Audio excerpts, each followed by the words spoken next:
दोस्तों, आपने कई बार लोगों को कहते सुना होगा कि मेरे नसीब में ही नहीं है, या नसीब में होता तो जरूर मिल जाता, या फिर यह कहावत कि नसीब से ज्यादा किसी को नहीं मिलता जरूर सुनी होगी।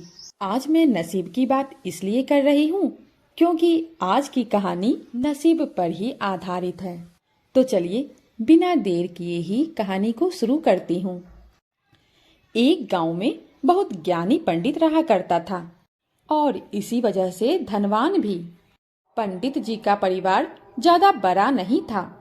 पंडित जी अपने पत्नी के साथ अपने बहुत बड़े घर में अकेला रहता था, क्योंकि पंडित जी को कोई बेटा नहीं था और एक बेटी थी जिसका विवाह पास के गांव वाले एक लड़के से हो चुका था। पंडित शादी से पहले अपने होने वाले दामाद की अच्छे से जांच पड़ताल की थी और अपनी बेटी का भविष्य ठीक से पढ़ा था। तब जाकर उसने बेटी की शादी की थी। लेकिन कुछ सालों बाद ही पंडित का दामाद बुरी आदतों के चंगुल में फंस गया। जुआ और शराब की बुरी लत ने दामाद जी को सड़क पर लाकर रख दिया। अपनी बेटी की ऐसी दुर्दशा देखकर पंडित की पत्नी काफी दुखी रहती थी और अक्सर पंडित जी को कहा करती थी, तुम जाकर उनकी मदद कर आओ। और पंडित जी हमेशा अपनी बीवी को यह कहकर उनकी मदद करने के लिए मना कर देता था कि अभी कुछ समय तक उनका बुरा वक्त चल रहा है। हम चाहे कितनी ही कोशिश कर लें, जो उनके नसीब में नहीं है वह उन्हें नहीं मिल पाएगा। पंडित जी की ऐसी बातों से उसकी पत्नी काफी दुखी हो जाया करती थी और मन ही मन सोचती थी कि कैसा स्वार्थी पिता है, अपनी बेटी को इतने कष्टों में देखकर भी उसकी मदद करने के लिए मना करता है। आखिर भगवान जो इतना सारा धन धान्य दिया है उसका क्या करेंगे? हमें कोई और औलाद भी तो है नहीं, ले देकर यही बेटी है और उसके लिए कुछ नहीं करेंगे तो किसके लिए करेंगे? ऐसा नहीं है कि पंडित जी अपनी पुत्री से प्रेम नहीं करता था, लेकिन उसने अपनी पुत्री की कुंडली इतने अच्छे से पढ़ी थी और वह यह पहले से ही जानता था कि वह चाहे किसी भी लड़के से शादी करती, लेकिन उसके जीवन में यह समय आने वाला था और बिना इसे भुगते उसको छुटकारा मिलने वाला था नहीं। एक दिन खाने पीने के लिए भी मोहताज हो चुके पंडित की बेटी और दामाद उसके घर पर आए। पंडित और उसकी बीवी दोनों खूब आदर सत्कार किया और खूब अच्छा खाना खिलाया। बेटी और दामाद को पंडित से सहायता मांगने की हिम्मत नहीं हुई। वह बिना बोले ही वापस अपने घर को लौटने लगे। लेकिन माँ तो माँ होती है। पंडिताइन से रहा नहीं गया और बिना पंडित की इजाजत के उसने चोरी छुपे बूंदी के लड्डू बनाकर उसमें सोने के सिक्के रख दिए और बेटी और दामाद को दे दिए, ताकि बेटी और दामाद की कुछ आर्थिक सहायता हो सके। पंडिताइन यह भी जान गई थी कि बेटी और दामाद शर्म के मारे उनसे मदद नहीं मांग रहे थे, इसलिए उसने बेटी और दामाद को भी लड्डुओं में छिपे सिक्कों के बारे में कुछ नहीं बताया। पंडिताइन ने सोचा, जब वो लोग घर पर जाकर लड्डू खाएंगे उन्हें उसमें सोने के सिक्के मिल जाएंगे। इस तरह बिना उनके कहे मांगे ही मदद पहुंच जाएगी। यह सोचकर पंडिताइन मन ही मन अपनी बेटी की मदद करने के लिए बहुत खुश होने लगी। दामाद और बेटी उन दोनों का आशीर्वाद लेकर अपने घर की तरफ रवाना हो गए। उन दिनों तो गाड़ियां होती ही नहीं थी, घोड़ा गाड़ी या बैलगाड़ी चलती थी। बेटी और दामाद का गांव पंडित के घर से कोसों दूर था, फिर भी पैसों की कमी के चलते वह चलकर अपने गांव की तरफ निकल पड़े।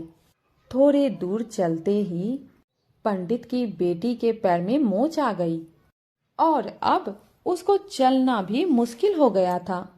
पंडित के दामाद ने जब यह देखा उसकी बीबी अब चलने में भी सक्षम नहीं है, तो उसने एक तांगा अपने घर तक किराए के लिए ले लिया।